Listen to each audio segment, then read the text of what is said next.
Bismillahirrahmanirrahim. Assalamualaikum warahmatullahi wabarakatuh. Bagaimana kabarnya semua? Semoga dalam keadaan sehat walafiat ya. Kembali lagi bersama Ibu, yaitu Ibu Rulia, masih dari PLP Universitas Siliwangi.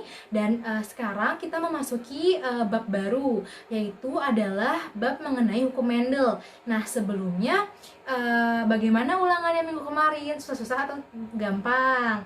Nah, Ibu lihat dari hasil yang telah tertera di e-learning, banyak sekali siswa-siswa yang belum memenuhi KKM.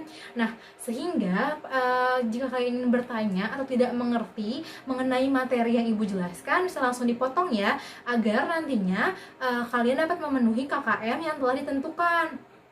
Nah, sebelum kita memulai pembelajaran kali ini, alangkah baiknya kita berdoa terlebih dahulu. Berdoa silakan dipimpin oleh ketua kelas. Berdoa dimulai.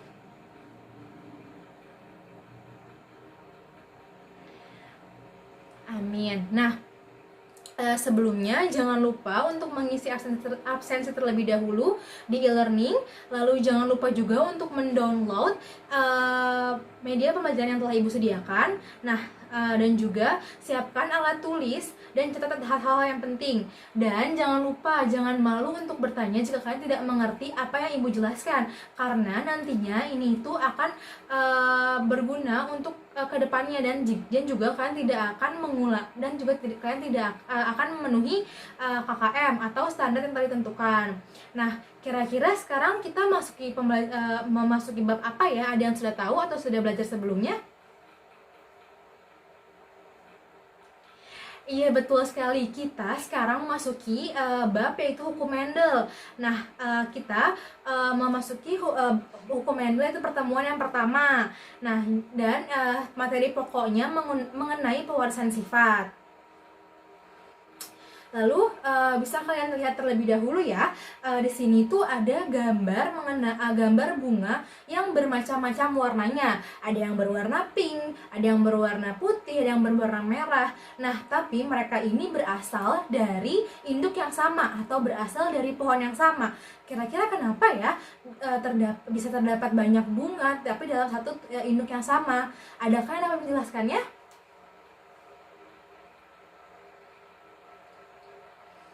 Nah, karena kalian belum dapat menjelaskannya dan belum dapat menjawab pertanyaan dari Ibu, sehingga kita akan masuk ke pelajaran kali ini, yaitu mengenai pewarisan sifat. Disimak baik-baik ya, untuk nantinya kalian akan dapat menjawab pertanyaan dari Ibu. Slide selanjutnya mengenai kompetensi dasar. Kompetensi dasar yang kali ini akan kita bahas yaitu kompetensi dasar 3.5, yang dimana bunyinya telah menerapkan prinsip pewarisan sifat makhluk hidup berdasarkan hukum Mendel. Selanjutnya terdapat tujuan pembelajaran. Tujuan pembelajaran kali ini diharapkan kalian dapat mengikuti proses setelah mengikuti proses pelajaran ini dapat menjelaskan hukum Mendel yang lebih tepatnya mengenai pewarisan sifat. Selanjutnya Ibu memiliki gambar, di sana gambar bapak-bapak ya. Nah, sebelumnya ada yang mengetahui siapakah bapak-bapak dari gambar tersebut? Siapa namanya? Dan kira-kira ada hubungan nggak sih sama pembelajaran kita kali ini? Ya, betul sekali ya. Ini merupakan Bapak Gregor Mendel atau George Mendel.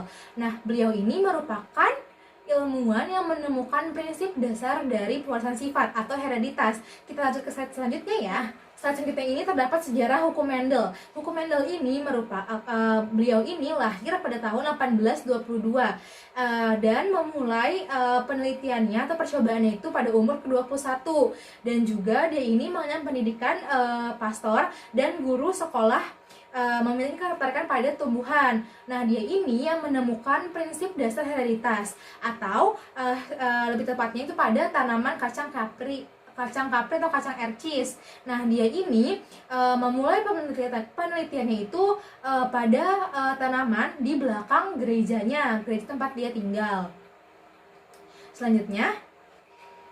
Selanjutnya terdapat kajian dari hukum Mendel. Nah, kajiannya ini merupakan tanaman kacang adalah pilihan untuk penelitian Mendel ini karena dia ini dinilai lebih gampang untuk pertumbuhannya. Nah, Mendel ini meneliti sekitar 30.000 tanaman dalam waktu 7 tahun. Dan juga dia ini menyimpan catatan dalam hati-hati dan juga mencari pola matematisnya. Dapat dilihat ya gambarnya, itu merupakan salah satu contoh dari percobaan atau eksperimen dari hukum Mendel itu sendiri. Nah, selanjutnya terdapat sebuah gambar, yaitu adalah kacang. Betul sekali, kacang kapri atau kacang ercis, atau nama ilmiahnya merupakan Pisum sativum. Kira-kira kenapa ya Bapak Mendel ini menggunakan kacang kapri atau kacang ercis ini? Ada yang bisa menjawabnya?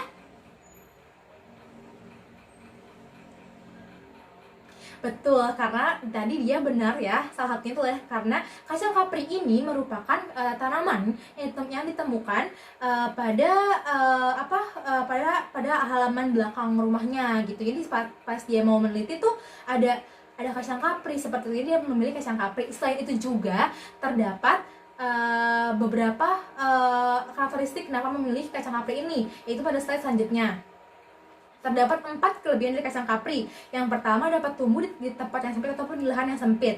Lalu yang kedua, menghasilkan banyak keturunan. Yang ketiga, menghasilkan sifat yang mencolok. Dan yang keempat, dapat dikawin silangkan dengan penyerbukan. Jadi dapat diulang ya. Yang pertama, dapat tumbuh di tempat yang sempit. Lalu yang kedua, dapat menghasilkan keturunan yang banyak. Lalu yang ketiga, menghasilkan sifat yang mencolok. Yang keempat, dapat dikawin silangkan dengan penyerbukan, sehingga digunakan kacang kapri ini atau kacang ercis dalam percobaan hukum Mendel yang dilakukan oleh Bapak George Mendel.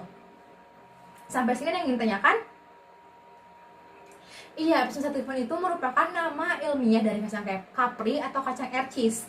Dia ini adalah salah satu percobaan yang paling terkenal di biologi sendiri, yaitu adalah hukum Mendel. Selanjutnya, ada yang ingin bertanya sebelumnya? Sebelumnya ada yang ingin bertanya?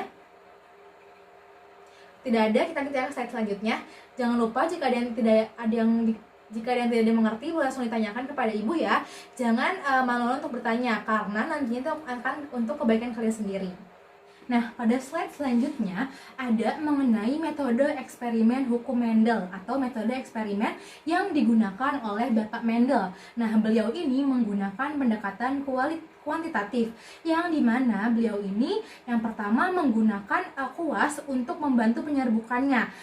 Dia ini untuk memindahkan polen dari bunga satu ke bunga yang lainnya yang telah dihilangkan stamennya. Lalu yang kedua, menghilangkan benang sari untuk mencegah penyerbukan sendiri dari tanaman itu sendiri. Lalu yang ketiga, dia juga menutupi tanaman-tanaman dengan kain-kain itu sendiri. Lalu yang keempat, beliau ini memastikan atau menelusuri beberapa generasi dari tanamannya yang merupakan penyerbukannya ini penyerbukan sendiri, sehingga menghasilkan galur murni. Contohnya, pada tanaman yang berbunga berwarna ungu, dia ini menghasilkan beberapa keturunan yang menghasilkan warna ungu juga, maka disebut sebagai galur murni. Seperti itu. Nah, sampai sini ada yang ingin tanyakan? Iya, betul sekali. Jadi, metode eksperimen ini adalah metode eksperimen kuantitatif, yang dimana Mendel ini sebisa mungkin dia ini melakukannya itu dengan penyerbukan dari si tanaman ini itu tuh dilakukan oleh dia sendiri gitu. Jadi maksudnya bukan dari tanaman itu sendiri, tapi dari tanaman yang lain, dia diserbuk dengan tanaman yang lain. Jadi dia tuh bergabung, bukan tanaman yang satu itu menyerbuki dirinya sendiri, seperti itu. Ada yang bertanya lagi sebelumnya? Oke, karena tidak ada, kita ke slide selanjutnya ya. Selanjutnya terdapat 2 tabel ya. Nah, tabel ini merupakan karakteristik yang diamati dari percobaan Mendel. Yang pertama, terdapat bentuk dari biji. Ada bijinya itu bentuknya ada yang halus dan juga ada yang keriput, lalu ada warna bijinya, ada yang berwarna kuning dan berwarna hijau, ada dari bentuk polongnya, ada yang dia itu gembung, ada yang mengkerut atau wrinkle. Lalu yang keempat ada warna dari polongnya, ada yang berwarna hijau dan juga ada yang berwarna kuning. Selanjutnya ada warna dari bunganya, ada yang berwarna ungu dan juga yang berwarna putih. Lalu yang keenam ada yang dilihat dari pertumbuhan si bunganya, ada yang di akar, di batangnya, ada yang berasal di pucuknya. Lalu yang ketujuh itu ada dari pertumbuhan dari si batangnya, ada yang panjang dan juga ada yang pendek. Selanjutnya ya, kita lanjut ke slide selanjutnya. Selanjutnya terdapat rasio dari hasil percobaan hukum Mendel yang tadi telah disebutkan ya, ada yang dari bentuk biji dan lain sebagainya. Yang pertama terdapat dari bentuk bijinya.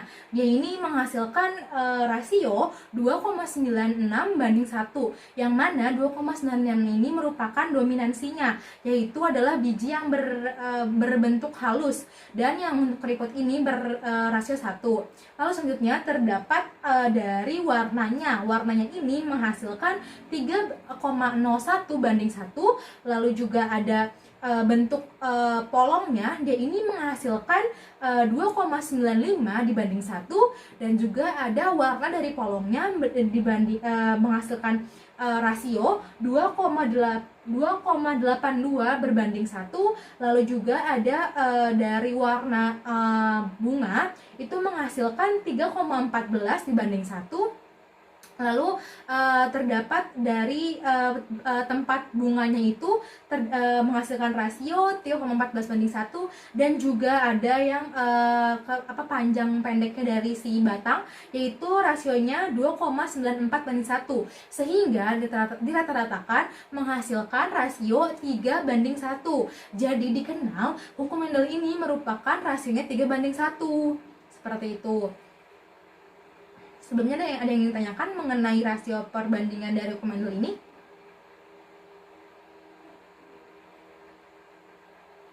Iya, jadi dilihat dari dominansi dan juga dari resesifnya itu. Nah, kalau kalian belum mengerti apa itu dominansi dan resesif, disimak baik-baik, nanti kita akan mempelajarinya ya. Ada yang ingin bertanya lagi sebelumnya? Oke, tidak ada, kita lanjut ke slide selanjutnya ya. Kan tadi ada yang menanyakan apa itu resesif dan juga dominan. Di sini ada istilah-istilah penting dari hukum Mendel. Yang pertama ada filia atau F dilambangkannya, yang merupakan keturunan. Ada P yang merupakan parental, yang artinya adalah induk. Lalu yang ketiga ada fenotip, yang berarti adalah karakter atau sifat yang akan diturunkan atau yang dapat diamati. Yang kedua ada genotip, ini susunan gen yang susunan gen suatu individu. Lalu terdapat yang kelima ada homozigot. Homozigot ini sifat individu yang gen itu terdiri dari gen-gen yang sama dari setiap gennya, dari setiap jenis gennya.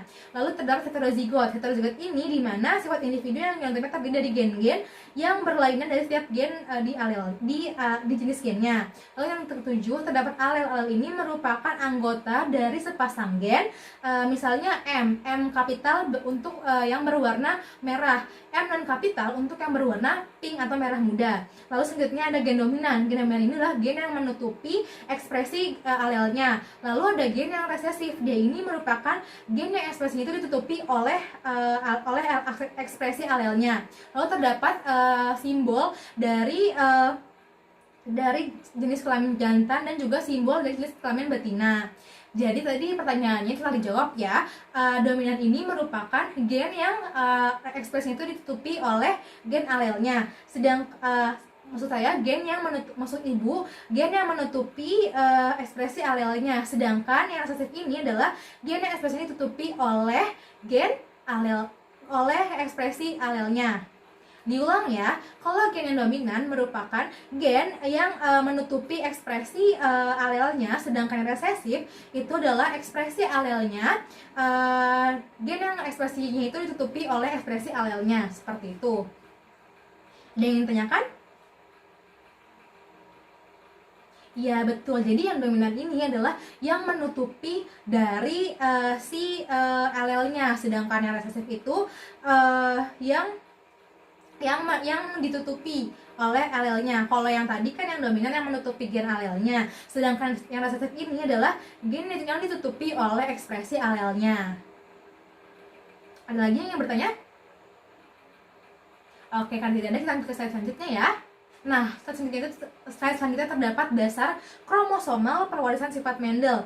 Nah, dia ini sekitar tahun 1902 para ilmuwan ini menemukan teori mengenai kromosom inheritage, yang dimana dia ini berasal dari percobaan dari Bapak Mendel ini sendiri. Nah, menurut teori ini, gen-gen Mendelian memiliki lokus atau posisi yang spesifik di sepanjang kromosom, dan kromosomlah yang mengalami segregasi dan pemilihan bebas. Jadi terdapat hukum segregasi dan juga hukum pemilihan bebas. Nah, yang nantinya akan dibahas pada pertemuan selanjutnya, yaitu hukum segregasi dan juga hukum pemilihan bebas. Selanjutnya kita akan membahas mengenai kromosomal pewarisan sifat dari Mendel ini selanjutnya ya, pada slide selanjutnya. Selanjutnya mengenai dasar kromosomal Mendel. Nah, susunan kromosom pada metafase 1 yang berasal dari meiosis dan pergerakan kromosom pada anafase 1 mengakibatkan adanya segregasi dan juga pemilihan bebas dari alel-alel yang alel warna dan bentuk bijinya. Setiap sel yang mengalami meiosis pada tanaman F1 atau keturunan yang pertama akan menghasilkan berbagai macam gamet. Dapat dilihat gambarnya ya. Jadi pada F1 ini dia tuh akan nanti menghasilkan berbagai macam gamet seperti itu, atau keturunan yang pertama. Nah, sebelum kita mengakhiri pembelajaran kali ini, adakah yang ingin bertanya? Ada yang tidak mengerti di bagian yang mana, atau Ibu terlalu cepat menjelaskannya? Oke, di dasar kromosomal Mendel ya. Dia di dasar kromosomal Mendel ini, dia ini nantinya akan menghasilkan hukum segregasi dan juga hukum pemilihan bebas yang akan dibahas pada pertemuan selanjutnya. Pertemuan kedua yang membahas mengenai hukum Mendel ya, dan nanti disiapkan ya pertanyaan-pertanyaannya mengenai hukum Mendel itu sendiri. Nah, sebelum kita menutup pelajaran kali ini, adakah yang dapat menyimpulkan pembelajaran kita?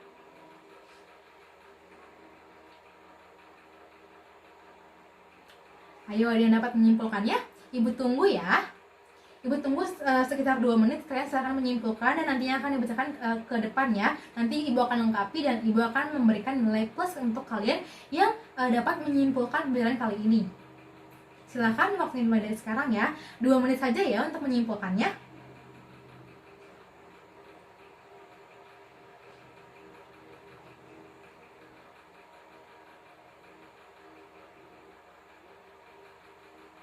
Oke, waktu untuk menyimpulkannya telah habis. Silahkan ada yang mau maju ke depan untuk menyimpulkannya.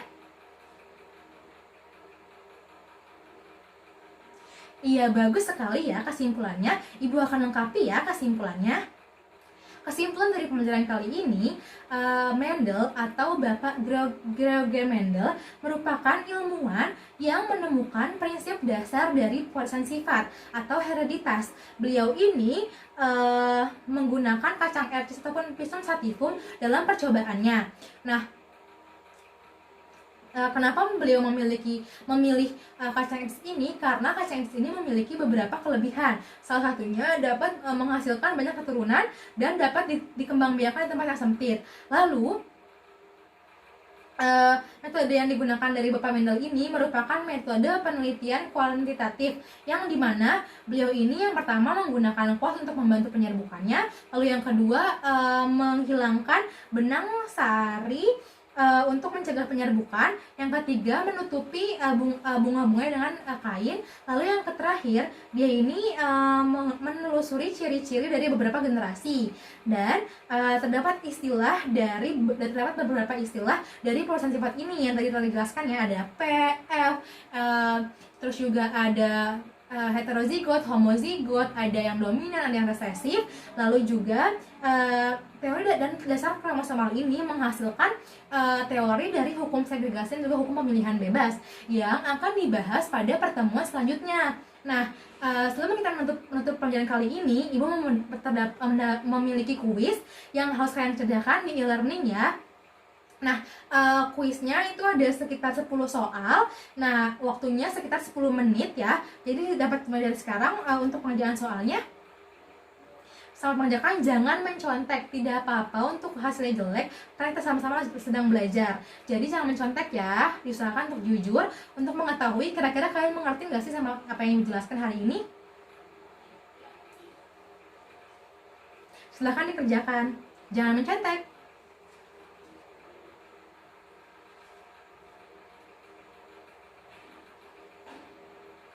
Dapat diakses semua e-learningnya? Ya, silahkan dikerjakan ya. Ibu beri waktu 10 menit dari sekarang.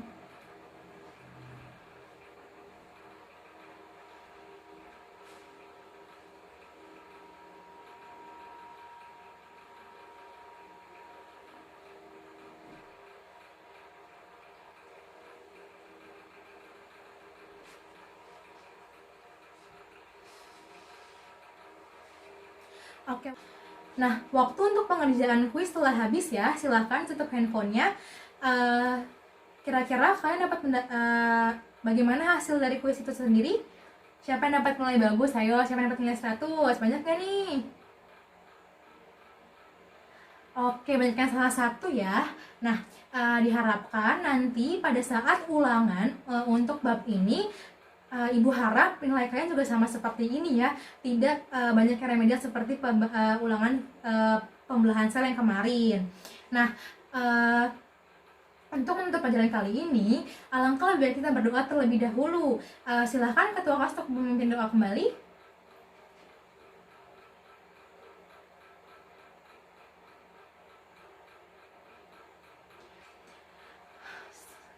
Nah, untuk menutupnya kita akan membaca hamdalah bersama-sama. Alhamdulillahirrahmanirrahim. Nah, Ibu akan mengingatkan untuk pembelajaran minggu depan itu masih mengenai bab hukum Mendel. Nah, diharapkan kalian akan belajar terlebih dahulu di rumah mengenai hukum Mendel 1 dan juga hukum Mendel 2, dan juga ada pola persilangan dari hukum Mendel 1 dan hukum Mendel 2. Semoga kalian selalu tetap semangat dalam pembelajaran kali ini bersama Ibu. Jangan pernah semangat dalam pembelajaran daring kali ini, tetap semangat dan juga tetap fokus untuk pelajaran dari biologi ini. Semoga kalian dapat mengambil pembelajaran kali ini dengan baik, dan juga Ibu mengingatkan kembali ya untuk tetap menjaga 3M-nya, yang menjaga kebersihan, selalu mencuci tangan, dan juga menggunakan masker saat berpergian. Dan juga kalian harus tetap semangat, jangan patah semangat dalam pembelajaran kali ini. Kurang lebihnya mohon maaf. Wassalamualaikum warahmatullahi wabarakatuh. Sampai bertemu di pertemuan selanjutnya.